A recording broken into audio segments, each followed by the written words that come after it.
Hello everybody, welcome back to my channel infinite vital device. मैं हूं आपकी health coach Meenu. तो आज हम लोग बात करने वाले हैं फैट्स के बारे में। बड़ा ही कंफ्यूजन है बाई वर्ड। कुछ बोलते हैं कि फैट नहीं खाना चाहिए, कोई बोलता है फैट बहुत इंपॉर्टेंट है डाइट के लिए। क्या करना है और किसकी सुने? तो मैंने सोचा मैं फैट के बारे में एक छोटा सा वीडियो बनाती हूँ जिसमें आपको सिर्फ दो चीज़ें समझाने वाली हूँ। एक तो मैं आपको फैट का रोल समझाऊंगी कि फैट हमारी बॉडी में क्या रोल प्ले करता है, इस वजह से आपको ये भी समझ में आएगा कि उसका इंपॉर्टेंस क्या है, तो वो क्यों ज़रूरी है। दूसरा पॉइंट ये है कि किस किस टाइप के फैट्स होते हैं, तो आपको ये समझ में आएगा कि आपको अपने खाने में क्या इंक्लूड करना है और क्या एलिमिनेट करना है। क्या फैट सच में इतना बुरा है? एक्चुअली नहीं। फैट हमारी बॉडी के लिए बहुत ज़रूरी है। Fat is one of the 3 macronutrients जो बॉडी के ओवरऑल फंक्शन के लिए ज़रूरी होता है। बट क्या होता है ना, अच्छी चीज़ भी अगर क्वांटिटी में ली जाए तो ही अच्छी है। उसकी क्वांटिटी को आपको लिमिट करना पड़ेगा, प्लस क्वालिटी आपको समझनी पड़ेगी। अगर एक्सेस में आप खाएंगे तो ऑब्वियसली वो बॉडी के लिए खराब हो जाएगा। But otherwise fat is very critical for our normal function of the body. तो इसका रोल क्या है उसको समझते हैं। सबसे पहला, फैट हमारी बॉडी में लॉन्ग टर्म एनर्जी स्टोर करता है। बेसिकली जो हम कार्बोहाइड्रेट्स खाते हैं वो ग्लूकोज में ब्रेक डाउन होता है, तो वो हमको इंस्टेंट एनर्जी देता है। जो हमको लॉन्ग टर्म में जो एनर्जी चाहिए होती है वो बॉडी को फैट से मिलती है।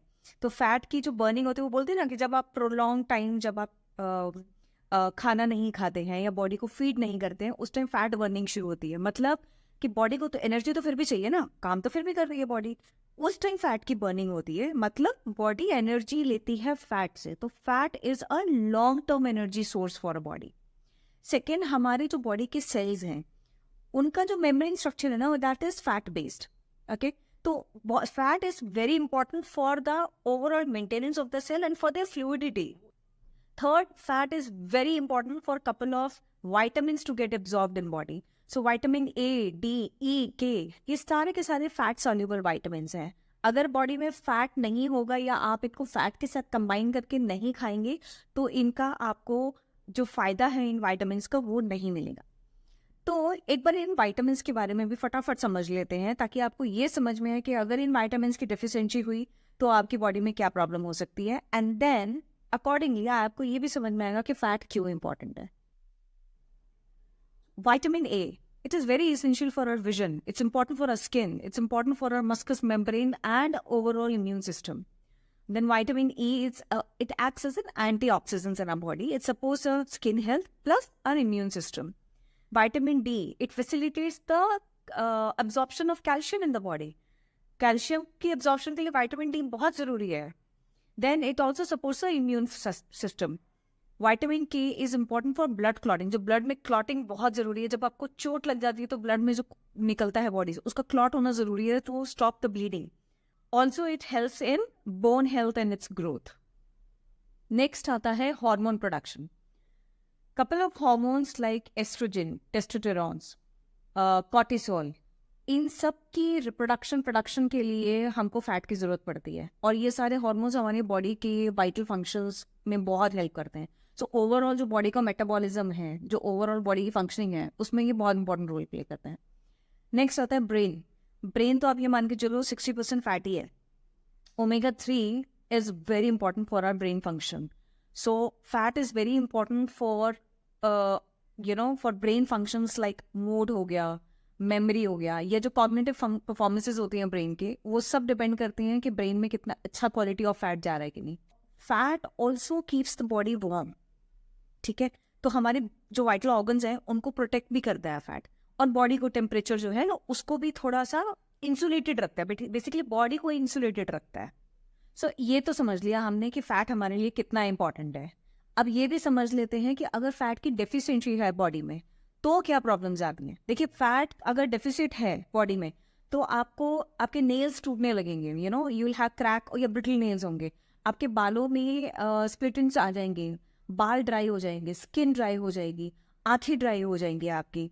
देन आपको फॉरगेटफुलनेस बहुत ज़्यादा हो जाती है, मतलब ब्रेन ठीक से काम नहीं करते हैं तो दिक्कत होती है। बहुत ज़्यादा टायरिंग फील होता है, लथार्जी फील होता है, ओवरऑल एनर्जी बहुत लो हो जाती है आपकी। तो अब हम समझते हैं टाइप्स ऑफ फैट्स। ओके, देखिए मेजरली दो चीज़ें हैं, एक है नेचुरल और एक है मैन मेड। ठीक है, मैन मेड में आता है ट्रांस फैट, जो कि मैन मेड है तो कभी हेल्दी हो ही नहीं सकता। वो मतलब जो आपके रिफाइंड ऑयल वगैरह है ना, वो आते हैं आपके ट्रांस फैट में। जो नेचुरल फैट है उसमें भी दो कैटेगरीज हैं, which is saturated fats and unsaturated fats. Now saturated fats वो हैं जो रूम टेम्परेचर पे सॉलिड होते हैं, जैसे कि आपका चीज है, बटर है, या कोकोनट ऑयल है, मीट है, ये सारे आपके सैचुरेटेड फैट्स हैं। सैचुरेटेड फैट्स की अगर एक्सेस क्वांटिटी बॉडी में जा रही है तो कोलेस्ट्रॉल में प्रॉब्लम हो जाती है। बहुत टाइम पे आप ये देखो, जिनको हाई कोलेस्ट्रॉल होता है उनको मीट के लिए या डेयरी प्रोडक्ट्स जो है उनको उसको कम करने के लिए बोला जाता है, क्योंकि इसकी भी जो एक मात्रा है, जो एक प्रिस्क्राइब्ड डोसेज है, वो आपकी पूरी डाइट का सिर्फ 10% ही होना चाहिए सैचुरेटेड फैट। बट अदरवाइज ऐसा नहीं है कि ये कोई अनहेल्दी चीज़ है, अनहेल्दी नहीं है। इट जस्ट दैट उसमें रिस्क फैक्टर थोड़ा ज़्यादा हो जाता है अगर बहुत ज़्यादा अगर आप इनटेक कर रहे हो। नेक्स्ट आता है unsaturated fats. Unsaturated fats are the most healthiest fat. Okay, ये हमारे ब्लड प्रेशर को कंट्रोल में रखता है, हमारा कोलेस्ट्रॉल को कंट्रोल में रखता है, हार्ट डिजीजेस के रिस्क को रिड्यूस करता है, बॉडी की इन्फ्लेमेशन को रिड्यूस करता है, और ये रूम टेम्परेचर पे लिक्विड होता है। लेकिन अगर आप इसको ठंडा करेंगे तो ये हार्ड हो जाएगा। सो अनसैचुरेटेड फैट्स को भी हम दो पार्ट में डिवाइड करते हैं, जैसे एक मोनो अनसैचुरेटेड फैट है और एक पॉली अनसैचुरेटेड फैट है। जो ओमेगा 3 एंड ओमेगा 6 है, these are part of poly unsaturated fats, मतलब ये डबल बॉन्ड है। ओमेगा 3 और ओमेगा 6 दोनों एसेंशियल फैटी एसिड्स हैं। तो ओमेगा 3 ओमेगा 6 है तो जरूर, दोनों बहुत ज़रूरी हमारी बॉडी के लिए, लेकिन ओमेगा 3 बॉडी को ज़्यादा चाहिए होता है एज कम्पेयर टू ओमेगा 6।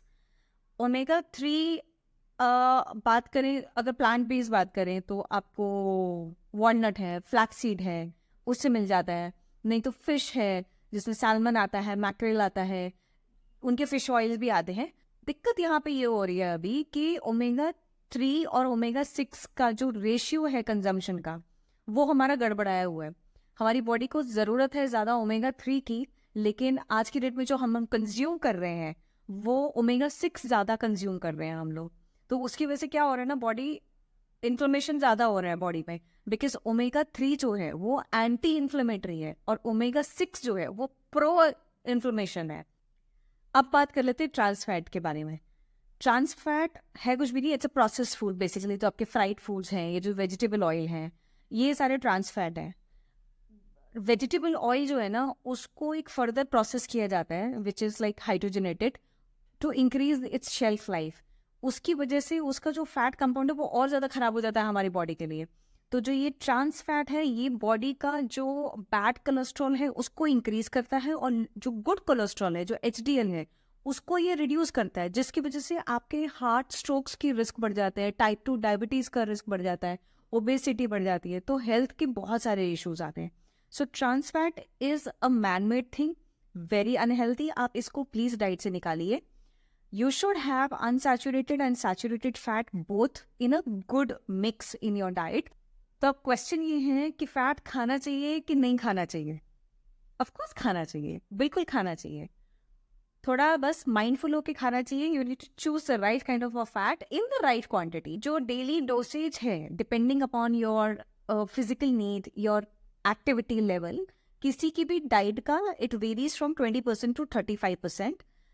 तो वो एक्टिविटी के ऊपर डिपेंड करता है। और इसमें मैं आई सजेस्ट आप सैचुरेटेड और अनसैचुरेटेड फैट दोनों का मिक्स रखिए। बोले तो आप घी भी खाइए, मक्खन भी खाइए, कोकोनट ऑयल भी लीजिए, लेकिन साथ में आप सीड्स, नट्स, फिश, इनको भी इंक्लूड करिए अपने डाइट में।